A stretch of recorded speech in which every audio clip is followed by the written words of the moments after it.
શરણાગતિમાં દેહેન્દ્રિયાદિકનો ભગવાનમાં કયા પ્રકારે વિનિયોગ થઈ શકે? એવું છે, કરવું હોય તો ઘણી રીતે થઈ શકે, ને ન કરવું હોય તો શરણાગતિની વાત જવા દો, સેવામાં નથી થતો દેહેન્દ્રિયાદિનો વિનિયોગ. દેહનો વિનિયોગ મુખ્ય નો થાય, વિત્તનો વિનિયોગ વૈષ્ણવ નો થાય, ઇન્દ્રિયનો વિનિયોગ ટીવી વિડીયોમાં થાય. પોતાને ગમે છે ટીવી દૂરદર્શન, મને રાખે પ્રદર્શનમાં ઠાડો, ઓ વલ્લભ મને ઠાકુરજી નથી થવું. તો એ તો સેવામાં જ થાય છે એવું નથી. કરવું હોય તો શરણાગતિમાં થઈ શકે, કેમ કે શરણાગતિમાં પણ સપ્તવિધ ભક્તિ જે સ્વીકારવામાં આવી છે, શ્રવણ, કીર્તન, સ્મરણ, પાદ સેવન, અર્ચન, વંદન, તો એમાં દરેક ઇન્દ્રિયનો વિનિયોગ થઈ જ શકે છે. મારા ઘરમાં સત્સંગ ચાલે છે, હું M.Com લાસ્ટ યરમાં છું, મારા કેટલાક સવાલ છે, જવાબ મળે છે પણ સંતોષ નથી થતો. પ્રત્યુત્તર માટે વિનંતી. ભાઈ, તો સંતોષ ન થતો હોય તો મને બીક લાગશે કે આપવું કે નહીં. સંતોષ તો તમારે કેળવવો જ પડશે, પછી જ હું ઉત્તર આપી શકીશ. શરણ દીક્ષાથી જ શું પ્રભુને ન પામી શકાય? અરે આનંદથી પામી શકાય, શરણથી તો પામી જ શકે છે.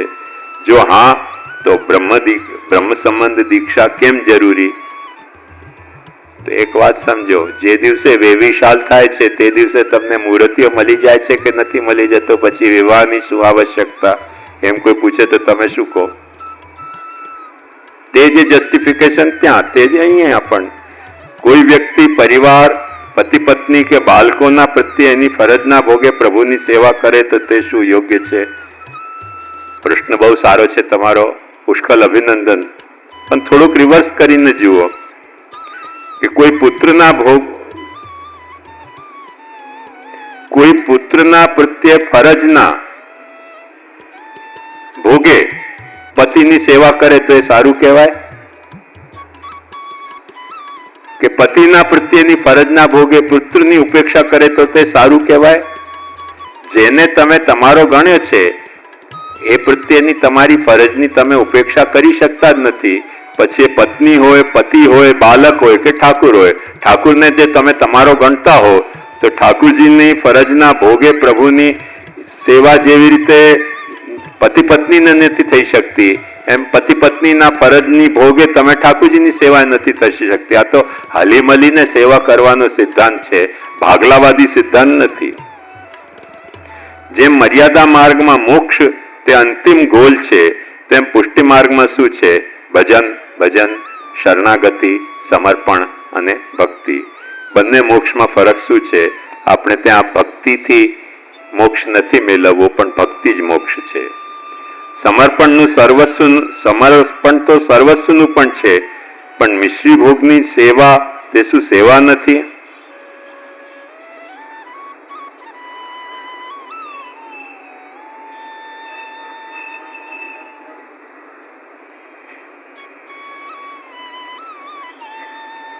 ધારો કે કોઈ પત્ની એવી રીતે કે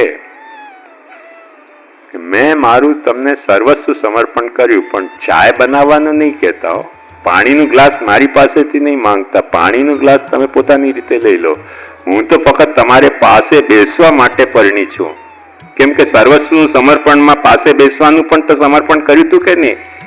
તો ફક્ત મિશ્રી ભોગની સેવા શું સેવા નથી? પરત પાસે બેસવું તમારે શું દાંપત્ય નથી? પણ ફક્ત પાસે જ બેસી રહે, પાણી ન પીવડાવે, ચાય ન પીવડાવે, તો એવી પત્નીને પત્ની કેવી રીતે માનવી? એક ધર્મ સંકટ છે. ભાવ મુખ્ય છે કે સમર્પણ? જો ભાવ ન હોય તો સમર્પણ પણ મુખ્ય નથી, અને સમર્પણ ન હોય તો ભાવ પણ મુખ્ય નથી.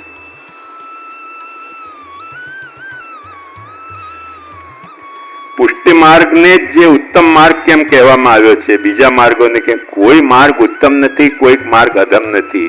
જે માર્ગ જેના માટે ઉત્તમ છે એના માટે જ ઉત્તમ છે, જેના માટે ઉત્તમ નથી તેના માટે ઉત્તમ નથી.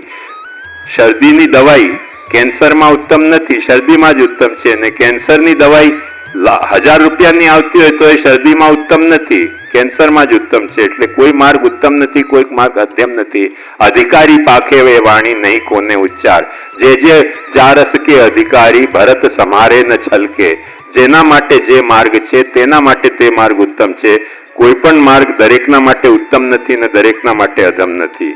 11 વર્ષના કૃષ્ણને જ કેમ ભજવાના, દ્વારકા ગયા પછીના કેમ નહીં? મેં તમને બતાવ્યું કે સેવામાં આપણે ત્યાં કૃષ્ણ વ્રજની સેવા લીધી છે. ભક્તિમાં આપણે દ્વારકા સુધી ભક્તિમાં પણ આપણને વાંધો આવતો નથી. વિચાર આચાર અને પ્રચારમાં mass media, TV, newspaper, video, internet etcetera અને પબ્લિક રિલેશનની આપણે ત્યાં રૂઢિચુસ્ત કન્ઝર્વેટિવ એપ્રોચ છે. મને લાગે છે એમ કન્ઝર્વેટિવ એપ્રોચ તો જરાય નથી, બાકી પ્રોવોકેટિવ એપ્રોચ છે. કેટલા બધા બાળકો પોતાના ઠાકોરજીના સેવાના ફોટો પોતાની વેબસાઇટ ઉપર પ્રોજેક્ટ કરી રહ્યા છે, જે ન કરવા જોઈએ. એટલો બધો પ્રોવોકેટિવ એપ્રોચ છે. કન્ઝર્વેટિવ તો તમે ઓપોઝિટ વાત કરી રહ્યા છો. પાલનો કેવી રીતે ઝુલાવાય, ભોગ કેવી રીતે ધરાવાય, એવી વેબસાઇટ બાળકોની છે કે જેમાં બધું દેખાડી રહ્યા છે. આ તો એક હાસ્યાસ્પદ વાત છે, પણ કોઈ શાસ્ત્રીજીના હાઇડ્રોસીલનો ઓપરેશન થયો તેનો પણ ટીવી ઉપર એમણે પ્રદર્શન કરાવ્યો હતો કે આવી રીતે હાઇડ્રોસીલના ઓપરેશન થાય. પુષ્ટિ માર્ગમાં બધું જ સંભવે. હાઇડ્રોસીલના ઓપરેશનનો ટીવી ઉપર શા માટે પ્રદર્શન થયો મને આજ સુધી પંક્તિ જ નથી લાગી, પણ એ ટીવી ઉપર દેખાડ્યું, એની વીસીડી દેખાડી કે હાઇડ્રોસીલનો ઓપરેશન થયો. પુષ્ટિ માર્ગમાં કન્ઝર્વેટિવ કોઈ છે જ નહીં, બધા જ પ્રોવોકેટિવ છે આજે. એટલે આશ્વસ્ત રહો, જરાય બીતા નહીં. તેનાથી પ્રભાવિત અને ગવન થઈ રહ્યા છે. ના ના ના ના, બહુ વધારે પ્રોવોકેટિવ આપણે થઈ ગયા છે. પુષ્ટિ માર્ગી થિંક ટેન્ક અને લીડરશિપ આને કેવી રીતે ઇનિશિયેટ અથવા એન્કાઉન્ટર કરશે? અરે ભયંકર એન્કાઉન્ટર ચાલી રહ્યું છે. દરેક વાત આજે વેબસાઇટ ઉપર મૂકી દીધી છે બાળકોએ. નિખાલસ ભાવથી કે અમને ચાઇનીઝ બર્ગર, મેક્સિકન ફૂડ ગમે છે, એ બાળકો બિનધાસ કહી રહ્યા છે. કોઈ બાળકને કોઈ લજ્જા છે જ નહીં. કઈ હિરોઈન ગમે છે એ પણ કે છે. હો, પેલી કઈ એક હિરોઈન છે, એ કેટલાક બાળકોને ગમે છે. પોતાની ક્રેડિટ સાઇડમાં દેખાડે છે કે આ હિરોઈન બહુ દેખાવડી છે ને એમને બહુ ગમે છે. તો આપણે ત્યાં કોઈ કન્ઝર્વેટિવ છે જ નહીં, બહુ બધા એડવાન્સ સ્ટેજના બાળકો છે.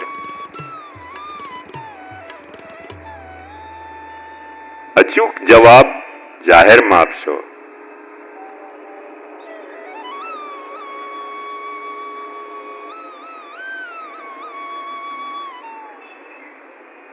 મતલબ એમનો એમ છે કે જો બાળક સચ્ચરિત્ર ન હોય તો એમના ચરણ સ્પર્શ થાય કે નહીં?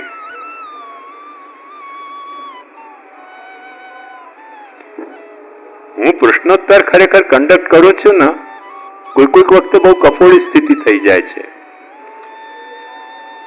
મુંબઈમાં પ્રશ્નોત્તર કન્ડક્ટ કરતો તો એક ભાઈએ મને આવીને કહ્યું કે આ પ્રશ્નોત્તર કરો છો તો અમારા એક ભાઈને બહુ મૂંઝવણ છે, એ દૂર કરશો? ભાઈ, માણસ એટલે અહંકાર થઈ જાય. મેં કીધું લોકો મને આટલું બધું પૂછે છે તો કાંઈક તો હશે ને મારામાં, એટલે જ પૂછે છે. મેં કીધું લઈ આવજો, હું બધી મૂંઝવણ દૂર કરી દઈશ. બીજે ત્રીજે દિવસે ભાઈને લઈ આવ્યા. એમને મને ઇન્ટ્રોડ્યુસ કર્યો કે હવે તમારી જે કઈ મૂંઝવણ હોય શ્યામ મનોહરજીને પૂછો, બધી દૂર કરી દેશે.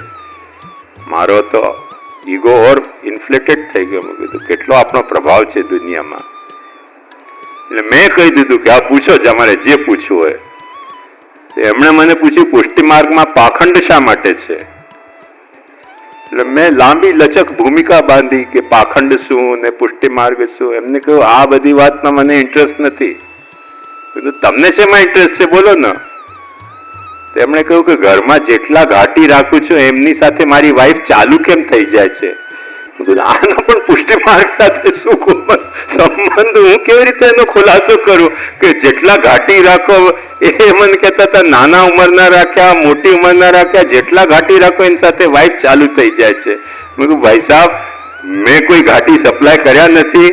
મેં કોઈ ઘાટી રાખવો એવો તમને નિયમ બતાવ્યો નથી, એનો ખુલાસો હું કેવી રીતે કરું? નહીં, તમે કહો છો ને કે પ્રશ્નોત્તર તમે કરો છો તો હવે આનો ઉત્તર આપો. મેં તો ટાંટિયા થરથર થઈ ગયા. આનો ઉત્તર મને કેવી રીતે જડે કે ઘાટી સાથે એમની વાઈફ શા માટે ચાલુ થઈ જાય છે? એનો ઉત્તર હું આપું તો કેવી રીતે આપું? મેં કહ્યું ભાઈ સાહેબ માફ કરો, આનો ઉત્તર મને જડતો નથી કે તમારી વાઈફની શું પ્રોબ્લેમ છે, ઘાટીઓ કઈ જાતના છે, એ બધો તમે તમારી વાઈફને ખુલાસો કરો. એટલે કોઈ મહારાજ સચ્ચરિત્ર છે કે નહીં સચ્ચરિત્ર, એનો ખુલાસો હું કેવી રીતે કરી શકું? તમે જઈને ખુલાસો કરો જેની સાથે દુશ્ચરિત્ર હોય કે એને મહારાજ શા માટે ગમી ગયા, પોતાનો વર શા માટે નથી ગમતો. એનો ખુલાસો હું કેવી રીતે કરી શકું? આવું પૂછશો ને તો ખરેખર મારા ટાંટિયા તરતર થાય છે, કેમ કે દરેક વાતનો ખુલાસો મારી પાસે હોઈ શકતો નથી. કોઈક સાથે મારા દુશ્ચરિત્ર કરતા એનો ખુલાસો હું કેવી રીતે કરું? હું કોઈની સાથે દુશ્ચરિત્ર કરતો હું તો મારો ખુલાસો હું આપી શકું, કદાચ એ કદાચ ના આપી શકાય મારાથી, પણ કોઈ કરતો એમાં હું ખુલાસો કેવી રીતે કરું? એટલે મોટી મોકાણ છે એ બાબતમાં. અને પછી તમારે ચરણ સ્પર્શ કરવા કે નહીં, એ તો વધારે મોકાણ થઈ ગઈ કે એક બાજુ તમે કહો છો કે મારા દુશ્ચરિત્ર છે, બીજી બાજુ તમને હજી સંશય રહી ગયો છે કે ચરણ સ્પર્શ કરવા કે નહીં. એટલે તમારા મનમાં કઈક લફડો છે. એનો ખુલાસો હું કેવી રીતે કરું? તમને આ જાણવા છતાંય ચરણ સ્પર્શ કરવો કે નહીં પ્રશ્ન બાકી રહી ગયો. એનો પ્રશ્ન મારા મનમાં બહુ ભયંકર ધર્મ સંકટ ઉભો કરી રહ્યો છે.